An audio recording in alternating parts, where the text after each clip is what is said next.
another episode of something. What's the name of our thing? Episode of Second Half Strong. Gosh dang it. Steven here. Welcome to another episode of Second Half Strong. I'm Steven, and I'm a pastor. I'm Lisa, and I was a school teacher before our surprise baby. We're doing our best, trying to balance faith, family, and fitness. We're chasing big goals, including qualifying for Boston. And we're running our second half strong. All right. It is time to wake up and get to work. Get up early enough to be the only one here. There's frost on the ground. It's a little chilly today, but every day I wake up at 4:30 to go and get my run in. And so after I wake up, I always weigh myself. I'll have some type of snack, usually some graham crackers just for some extra carbs before my runs. But one of the things I love about our location is I'm about a mile away from this park here in Tulsa that I just absolutely love. The track there is right over 3.1 miles around, which is a 5K, and so it's really easy to plan how far I'm going to run and how to get back to my car with the right distance and use my workout calendar to make sure that I'm running the right way. And so I usually get out here before everyone, and so in all of Tulsa I'm usually there bright and early, but that's what I got to do in order to get home and to be able to go through the rest of my morning routine before I take my son to school. And then it's impossible to start the day right without coffee and the Bible. Good morning. It is my turn to work out. I am going to start out on the bike just to warm up a little bit. I'm still waiting on my MRI to see exactly how extensive the damage is, so there's not a lot I can do right now. Right now I'm just doing my PT exercises. I'm supposed to work both legs, but my knee was hurting quite a bit this morning, so I only worked the bad leg because I did not want to stand on that bad leg to work my good leg. I do a little bit of strength training, some RDLs. You see me do some upright rows into a shoulder press. I do a little bit of bicep curls, and I finish off with some overhead tricep extensions. I try to do some glute bridges with my band, and you could see by the look on my face that that was a big fat nope this morning. So I took the band off, and it still was way too painful. Moving on to a little bit of core work. Here I'm doing some dead bugs, and I finish off with some stretching. It's pretty frustrating not being able to run or work out the way that I enjoy or that I'm used to, but this is just where we're at right now, and I'm just trusting the process while I rest and heal. So after Lisa works out, she gets to start her morning of preparation to help the rest of us get ready for the day. And so one of the things that makes Lisa's mornings a little bit more hectic is that she's kind enough to actually make everyone their own custom breakfast. And so that obviously adds a lot of time to her morning. Yes, it does get a little crazy and hectic, but it is just something I truly enjoy doing. And depending on when the baby wakes up, it can be even more hectic. But she's been sleeping pretty good, and I've been able to get through what I need to get through in the morning.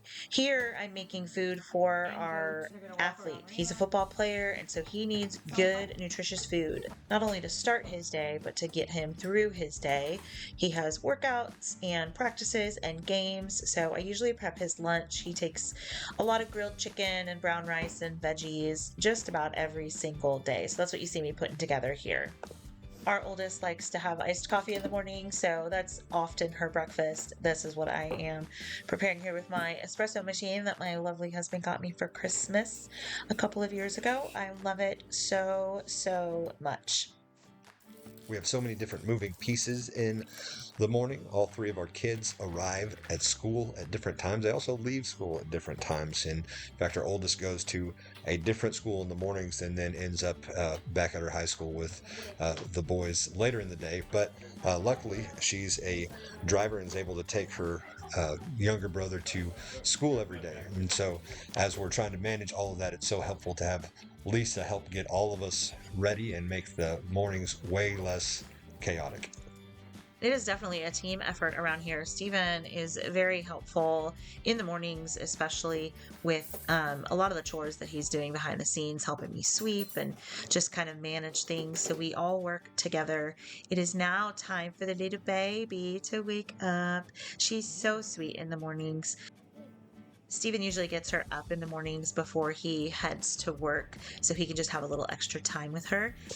She is the bright spot of everyone's morning. Unfortunately, she only got to say goodbye to her big brother. The other two had already left before she woke up. And while she's our favorite thing about every morning, her favorite thing about every morning is getting to feed the dogs with Daddy.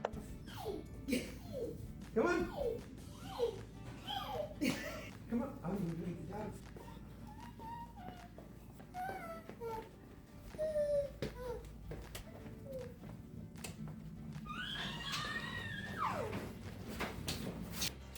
So we have 3 dogs that definitely add to the chaos in the morning.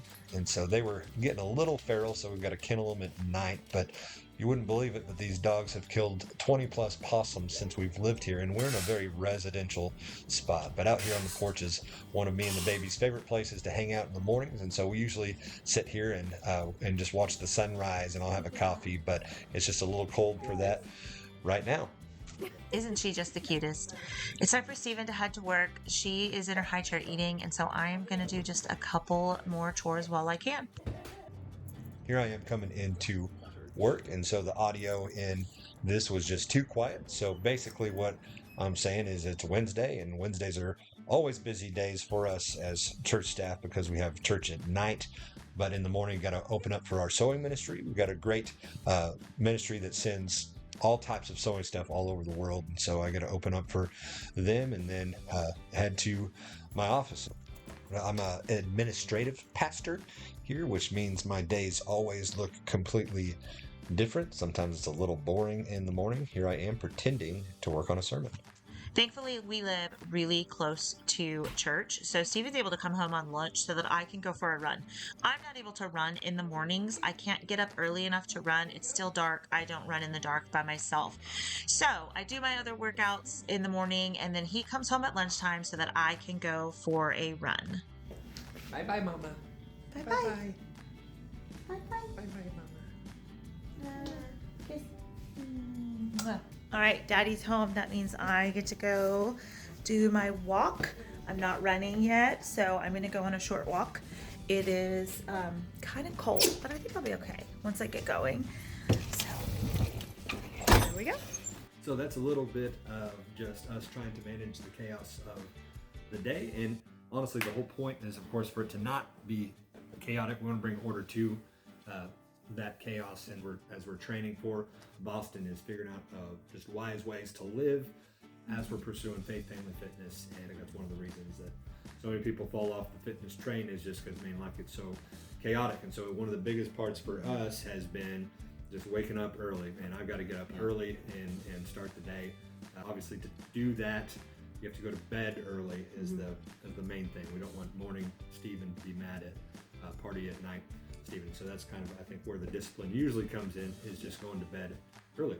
Yeah, that's the hardest part too, because especially when the kids go to bed at night, sometimes we just want to stay up all night and watch TV. It is important to get to bed early, and I think too often people try to fit fitness into the cracks of their life, and really we have to focus on making those cracks, right? We have to make the time. If it's a priority, you'll make time for it, right? And so for us, this is a priority to live healthy and active lives and have big goals like training for Boston along the way. Yeah, so every day for us looks a little bit different. And today I didn't do anything in the afternoon as far as workouts are concerned, just because it's Wednesday. And so there's other days when I come home and we're working on upper body and different things like that. But just to fit our schedule, we have to make sure that as we're prioritizing things, it just makes sense with whatever we're doing. All right, next week's video is going to be more about our goals, what our specific goals are, and the steps that we're going to take to reach those goals. We are going to talk more about what metrics we're going to be tracking, because we're going to be tracking specific things that help us along the way and give us some of those non-scale victories per se, that we can just use as motivation and encouragement to keep going, because Boston is not going to happen next week. That is a far-reaching goal that is going to take some time, but if we want to stay motivated and stay dedicated and stay committed, we need some things that will give us those little wins along the way. So that's what next week's video is going to be. For now, we're going to take you to church with us. It's Wednesday night, which means church. This night, Stephen and I both were serving in youth, and of course, our 3 teenagers are a part of our youth group.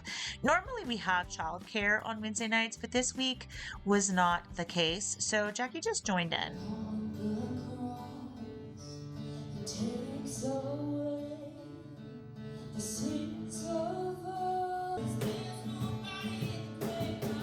Coming up next week, we're going to give a more in-depth look at our goals, our metrics, and just daily routine of what we're trying to do in order to qualify for Boston. But for now, I'm Steven. And I'm Lisa, And we're running our second half strong.